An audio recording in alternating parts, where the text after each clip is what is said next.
అరటికాయ పోపు చేసుకునే పద్ధతి ఏంటో చూసేద్దాం. ముందుగా అరటికాయల్ని ఇలాగా రౌండ్గా పీల్ తీసేసి కట్ చేసుకోవాలండి. పీల్ తీసేసిన అరటికాయని ఇలా రౌండ్గా కట్ చేసుకొని దీన్ని పసుపు ఉప్పుతోటి కలిపి పెట్టుకోవాలన్నమాట. ఇది ఈ విధంగా అరటికాయ ముక్కలకి ఉప్పు పసుపు పట్టేలాగా కలుపుకోవాలి. సో ఇలా కలిపి పెట్టేసుకున్న తర్వాత ఈ అరటికాయ పోపుకి పోపు పదార్థాలు తీసుకొని పెట్టుకోవాలి. ఎల్లుల్లిపాయలు ఒక 5-6, కొంచెం మినప్పప్పు, చిటికెడు ఆవాలు, అలాగే గుప్పెడు కరివేపాకు, ఇవన్నీ కూడా పోపు దినుసులు అన్నమాట ఈ అరటికాయకి. ఈ అరటికాయ వేపుకోవడం కోసం ముందుగా స్టవ్ వెలిగించుకొని ప్యాన్ పెట్టుకొని అందులో అరటికాయ ముక్కలు వేపుకోవడానికి తగినంత ఆయిల్ వేసుకొని ముందుగా వెల్లుల్లిపాయలను అయితే వేస్తున్నామండి. సో నూనె వేడైన తర్వాత ముందుగా వెల్లుల్లిపాయలు వేసుకోవాలి. వెల్లుల్లిపాయలు వేసుకున్న తర్వాత అవి కొంచెం వేగిన తర్వాత ఆవాలు అనేవి వేసుకోవాలి. వెల్లుల్లిపాయలు కొంచెం చిటపట్లు ఆడుతూ ఉండగా మనం మినప్పప్పు ఆవాలని వేసేసుకోవాలండి.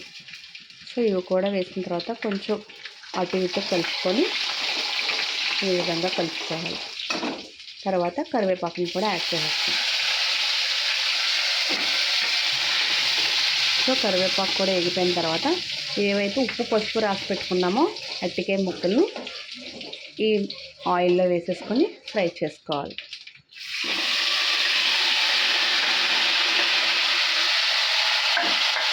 సో ఈ విధంగా అరటికాయ ముక్కలన్నీ వేసేసి ఆ పోపు అంతా ఆ ముక్కలకు పట్టేలాగా మనం కలుపుకోవాలి. ఒకసారి ఇలా కలిపి పెట్టిన తర్వాత కొంచెం మంట తగ్గించుకొని మనం కంటైనర్తో క్లోజ్ చేసేసుకోవాలి. 10 to 15 minutes పట్టిందండి మనకి అరటికాయ ముక్క ఈ ఆయిల్లో ఇలా ఫ్రై అవ్వడానికి. చూడండి ఇలా ముట్టుకుంటే మనకు అలా మెత్తగా ఉండాలన్నమాట. ఇప్పుడు దీంట్లో మనం చిల్లీ పౌడర్ యాడ్ చేసుకుందాం. ఒకసారి ఇలా కలిపేసుకొని మొత్తం ముక్కలన్నీ కూడా చిల్లీ పౌడర్ యాడ్ చేసుకోవాలి. 10 to 15 minutes పాటు మనం కంటైనర్తో క్లోజ్ చేసేయాలండి. అప్పుడే మనకి అరటికాయ ముక్క అనేది మెత్తగా అవుతుంది అన్నమాట. సో కారం కూడా చల్లేసుకొని ఒకసారి అటు ఇటు తిప్పేసుకున్న తర్వాత దీన్ని సర్వింగ్ బౌల్లోకి తీసుకోవాలి. సర్వింగ్ బౌల్లోకి తీసుకున్న దాన్ని మనం ఆల్రెడీ రెడీ పెట్టుకున్న తోటకూర పెరుగు పచ్చడితో ఈ అరటికాయని ఉంచుకొని తింటే సూపర్ కాంబినేషన్ అండి. సో మీకు టేస్ట్ ఎలా ఉందో చెప్తాను నేను. కారపొడి కూడా వేసుకున్న తర్వాత మనం దీన్ని బాగా ఇలాగా కలిపేసుకోవాలి.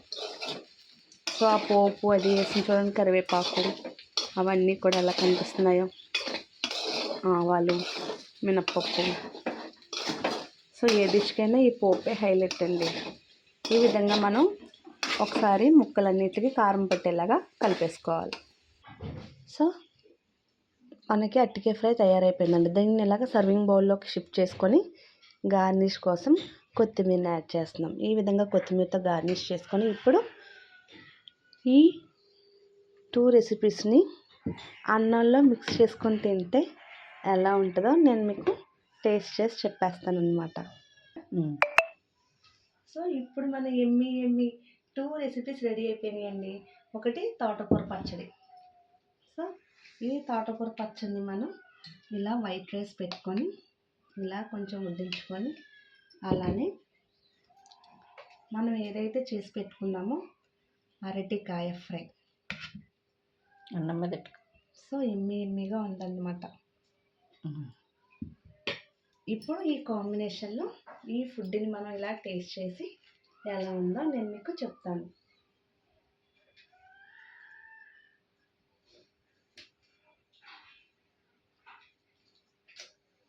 నోరేమో ఊరిపోతుంది ఇలా పెట్టుకుంటే. ఇవేమో చాలా వేడిగా ఉన్నాయి, చాలా టెంప్టింగ్గా ఉన్నాయి. సో చూడండి ఈ విధంగా తోటకూరలో ఈ అరటికాయ ఫ్రైని ఇలా పెట్టుకొని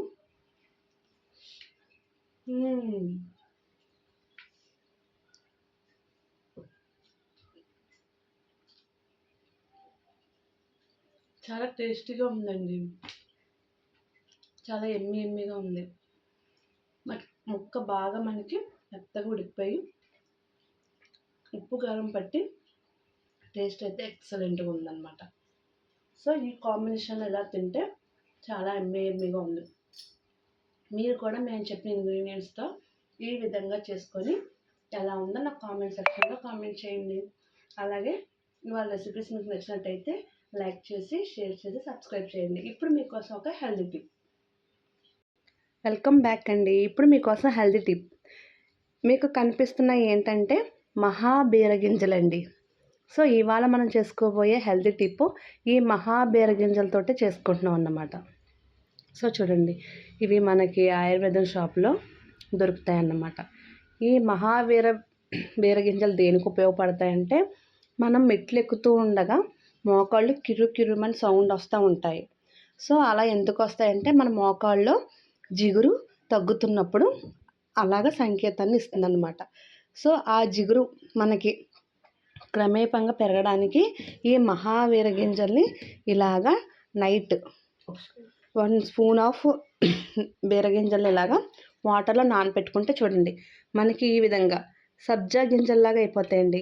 ఇవి సబ్జా గింజలు అయితే కాదు, ఇవి మహావీర గింజలు అన్నమాట. వాటర్లో ఇవ్వగానే మనకి చూడటానికి అలాగా సబ్జా గింజలాగా అయిపోతాయి. అదిగోండి, అలా వేసిన వెంటనే చూడండి, సేమ్ సబ్జా గింజల్లాగే మనకి అలా వైట్గా అయిపోతాయి అన్నమాట. సో ఇలాగా మనం హోల్ నైట్ అంతా నానబెట్టుకొని మార్నింగే వీటిని ఇలాగే ఈ విధంగా మనం బ్రష్ చేసుకున్న వెంటనే ఎన్నైతే నానబెట్టుకున్నా 1 స్పూన్ ఆఫ్ మహావీర గింజల్ని ఈ విధంగా తీసుకోవాలండి. ఈ విధంగా తీసుకున్నట్టయితే మీకు మోకాల్లో జిగురు పదార్థం తగ్గుతుంది కాబట్టి క్రమేపంగా పెరుగుతాయి. అలానే చేతులు అవి కూడా సడన్గా పైకెత్తినప్పుడు చేసినప్పుడు మనకి కొంచెం ఇలానే నొప్పిగా కిరుకిరుమని సౌండ్ వస్తూ ఉంటాయి. కాబట్టి ఈ రెసిపీ అనేది చేసుకుంటే మీకు ఖచ్చితంగా రిజల్ట్ అయితే ఉంటుందండి. సో ఈ రెమెడీ బాగా ఉపయోగపడుతుందని అనుకుంటున్నాను.